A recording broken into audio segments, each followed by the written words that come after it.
I want to have a rant today. Irish begrudgery. So I'm Irish, and I don't think this is only Irish people. However, it is quite a known thing that Irish people do, that basically people want to see you do well, just not that well.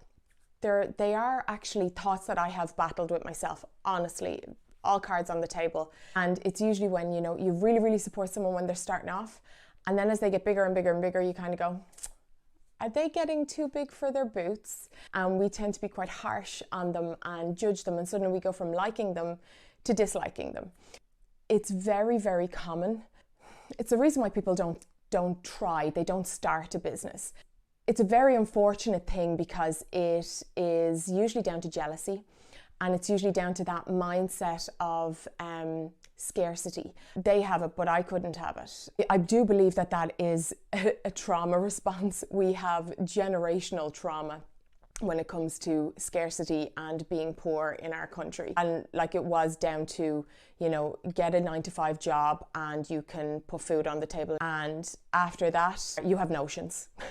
This safety of the 9-to-5, anyone who can't, live in that paradigm, which I am one of those people. I'm not a person who can work a 9-to-5 personally.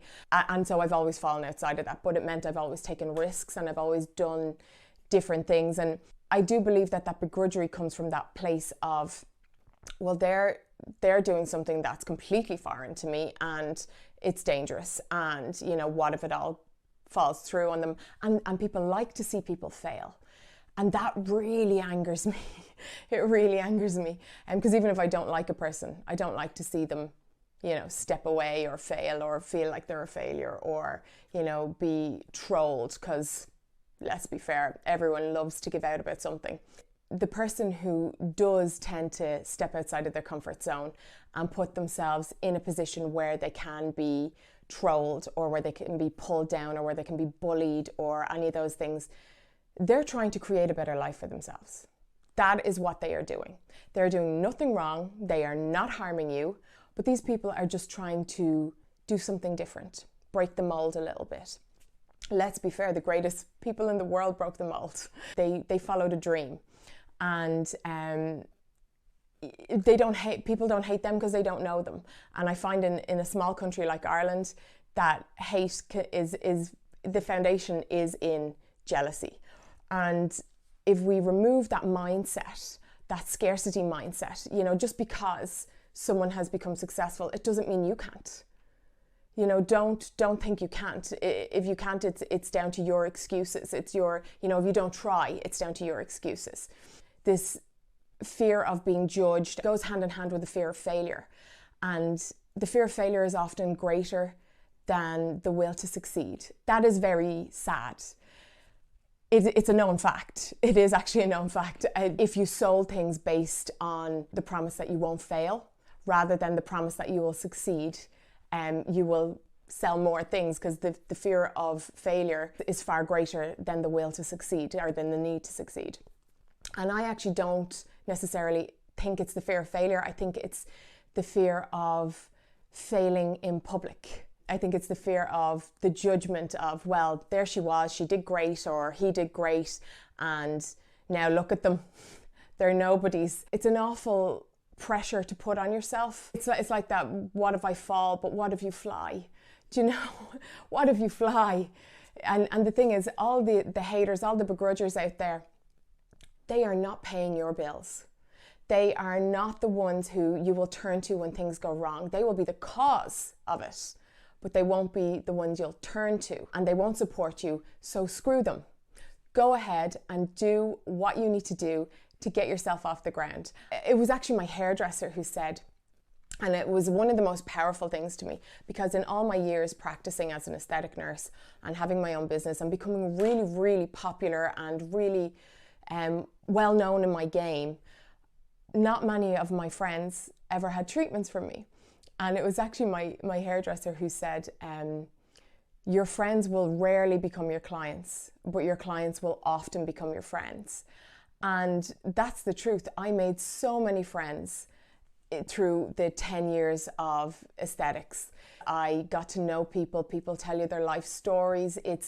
You create this bond, this beautiful rapport, and the friendships were phenomenal, and they will be with me for the rest of my life. Clients and salon owners, and yeah, they'll never end, and I have lost nothing. If people are going to talk about you, they're going to talk about you.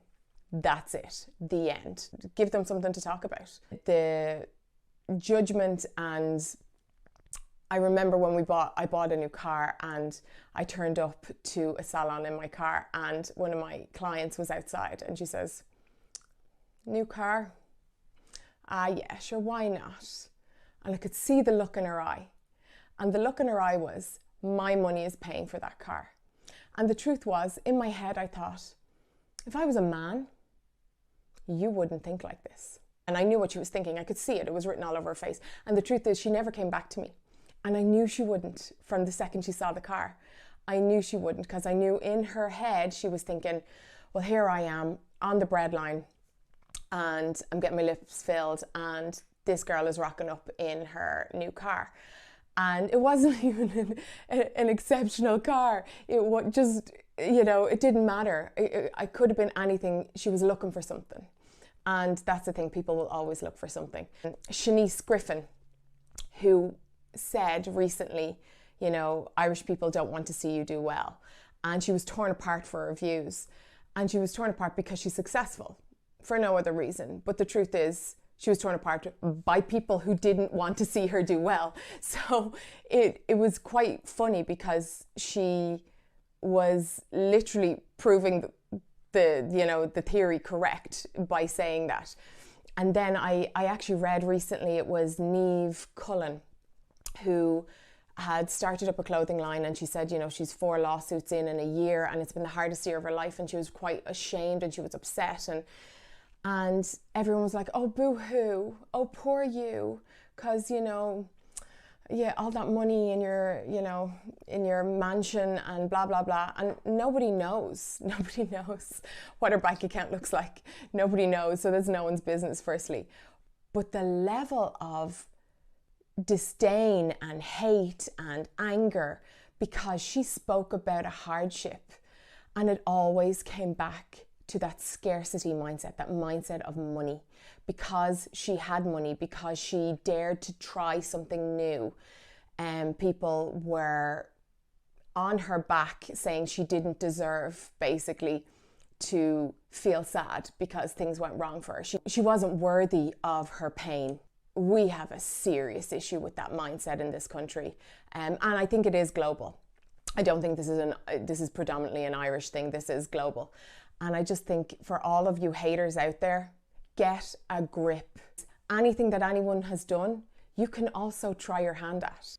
Success isn't limited. There is an abundance of success. And the truth is, nobody likes that person.